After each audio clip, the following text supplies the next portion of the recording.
විමලදාසුන් නැහැ. ඔව්. සැර ජාති මොනවද දෙන්නේ වෙන්නේ නැද්ද? සැර ජාතිකේ මේ ගම්බිරිස් මිරිස් වගේ තමයි පිසුදෝයි.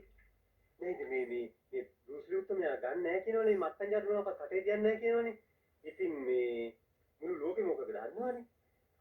ගත්තත් ඉඳලා හරි ওই බින්දුවක් දෙයක් ගත්තත් ওই විස්කි බ්‍රෑන්ඩි ජින් වගේ ඒවා ඉස්සරම් එකයි කියනවනේ ගන්න. ඉතින් මේ තරහතර කොහෙන්ද ඔබ හොයාගන්නේ?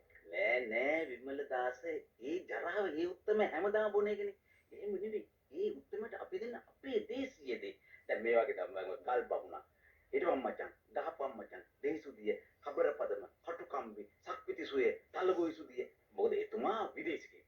විදේශිකයන්ට අපේ දේශීය දේ අගේ පෙන්වන්න ඕන. නැත්නම් ඒ වගේ හොයාගන්න. කොබලන්ද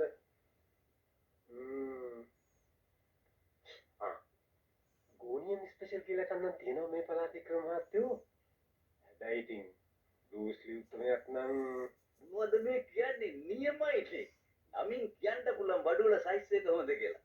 මම හිතන්නේ ගහපු ගමන් ගෝනියක් කියලා නැති නිදා ගන්න. ඒක වෙන්න ඇති ගෝනියම් කියන නම හිටලා තියෙන්නේ. නිදා ගන්නව නෙමෙයි දෙකක් දාපුවම ගෝනියක තමයි ගෙනියන්න වෙන්නේ. මං දවසක් ගහලා වික්‍රම මහත්තයෝ තවත් දෙකක් ගියා ඔලු උස්සන්න. පොළඟෙන් ගැහුවටත් එහා. ඔව් නියමයි අයිසි නියමයි. ඒවා තමයි මේ එක ඉල්ලන්නේ. ගහපු ගමන් නාගසල.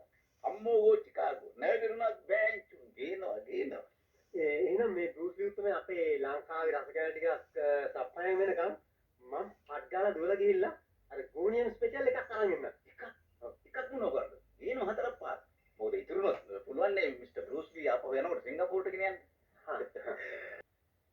අනේ මේ වෙල්කම්. ඔන්න දැන් මිස්ටර් විමලදාස දැන් ඉතින් මගේ කොටස නම් මං ඉවර කරා. දැන් තියෙන්නේ ඉතින් සමුසෙදි බැලන්ස් රුපියල් 1000ක් තමයි. ඕක ඉතින් මොකද්ද? අපි ඉතින් ගේ ඇතුලට ගිහිල්ලා පොඩි සංග්‍රහයක් එහෙම භුක්ති විඳලා මේ වික්‍රම මහත්තයෝ මටත් දැයිද මේ සම්භාව්‍ය උත්තමයාගේ අක්කත් එක්ක එකට ඉඳලා පින්තූරයක් ගන්න. ඈ මේ නිකන් කරට අත දාගෙන වගේ එහෙම නැත්නම් නිකන් මගේ ඉනවතේ එයාගේ අපේ ආවාගෙන වගේ. මොකද බැරි 475. හරි හිතපයි මෙයාත් එක්ක එකට ඉඳන් ගන්න. මේ මං හිතුවා මෙයාත් එක්ක එකට ඉඳන් ගන්න නම් රුපියල් 10කට 12කට විතර පින්තූරයක් ගන්න පුළුවන් වෙයි කියලා. මෙයා නේද ප්‍රසිද්ධයි කිව්වේ එකට. පිස්සු කතා කරනද ඔයි සිංගප්පූරුවේ. මේගොල්ලන් ගෙවල් පැන්න. මෙයාට වැඩි ප්‍රසිද්ධ අක්කා. අනිත් එකයිසේ දැන් කාලේ පින්තූරයක් ගන්නත් යා ගෑණි ළඟට කිට් වෙන්න පුළුවන් ද රුපියල් 1000ක් අමාරක් අතේ නැතුව. නෑ නං කමක් නෑ. මං හිතුවා රුපියල් 50කින් 60කින් විතර පුළුවන් වෙයි කියලා. පටකින්ද? ඔව්. රුපියල් 75කින් විතර පුළුවන් වෙයි. රුපියල් 75කට පුළුවන්ද? ඔව්. මිස්ටර් බෲස් ලී ආපු ත්‍රිවිලර් එකේ ඩ්‍රයිවර් එක බින්දුවක් ගන්න හැටි. මාව කහනට දොයි. මේ මොකෙක් කරනවද දන්න මේ ඩ්‍රයිවර් කෙනෙක් එක රුපියල් 75ක් දීලා පින්තූරයක් ගන්න. තමස මාව තම්මන්නද හදන්නේ? වික්‍රම මහත්තයෝ ආස්මි ලැවරියා කැවුම් කිසරගෙඩි හැලපයි තලපයි මේ මහත්තයා කියපු විදිහට සේරම නැස්ති කරලා තියෙන්නේ. බොහොම හොඳයි ළමයා. බොහොම හොඳයි.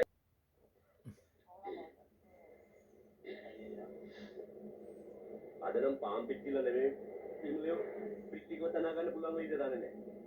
මොනවද බං අපි කිව්වේ? ඔළුව පැලෙන්නේ නෝ. ගෝනියම් ස්පෙෂල් නෙමෙයි. ඔළුව පළන ස්පෙෂල් එකක් වගේ මට නම් දැනේ. මම හිතන්නේ මම මේ සුලි මුනි කියනවා කියලාද? මම ඔබට එහා. මට කියන්නේ තරම් මේ ඉම්පෝටඩ් එකක් තමයි. ඒ තමයි මගේ පොදුමයි පටයි එකම අන්තිමට නැතිනේ. මම ඉන්නේ මොනතර ඉක්මනට ඉස්සරහට පැනගෙන ඔක්කොම කියන මොනවද දේශයක් කියලා කියලා ලෙඩේක ලක්කක් කරගෙන එළිය නැතන ජොලිය නින්දක් ගන්න. ඔතන නම් මොකෝ? ඔබ වැඩ කරන්නේ ස්පිරිතාලෙක. ඒ බෙහෙතුත් තියෙනවා ඇඳනුත් තියෙනවා. මම ඉතින් මුදලාලිගෙන් බේරලා නිදාගෙන නම් පොරණම ඇතුළට වැටිලා තමයි නිදාගන්න වෙන්නේ. අම්මපා මේ මුදලාලියා බේකරින් හෙලි වෙන්නේ නැහනේ. එළි වෙනකම් එක මොහොතක් හැපියා ගන්න.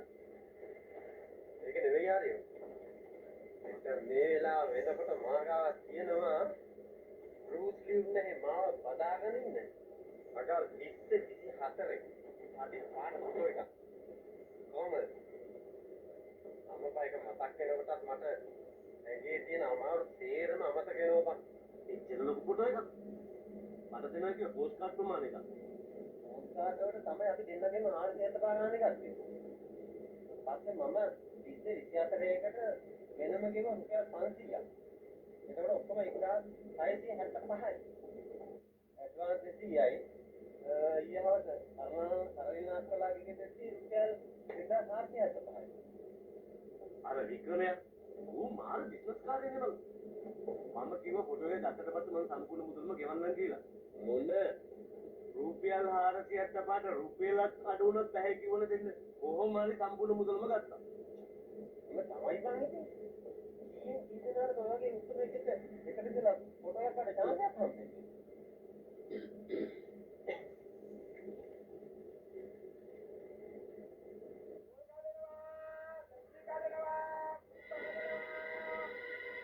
ගමන්නේ නවතන්. ඔයා පොඩ නවතන්. මොකද ගන්නේ? ඔයා පොඩ නවතන්.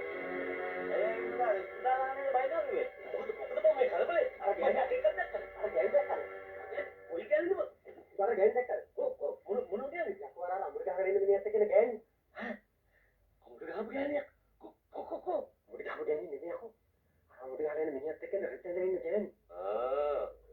කොබල් හත්තේ ඔය. රෝස්ලි අක්ක නේද? අර දෙන්න පුතන්නගෙන. රෝස්ලිගේ අක්ක නෙමෙයි යකෝ. අර අමුඩ දිහා බලහන්.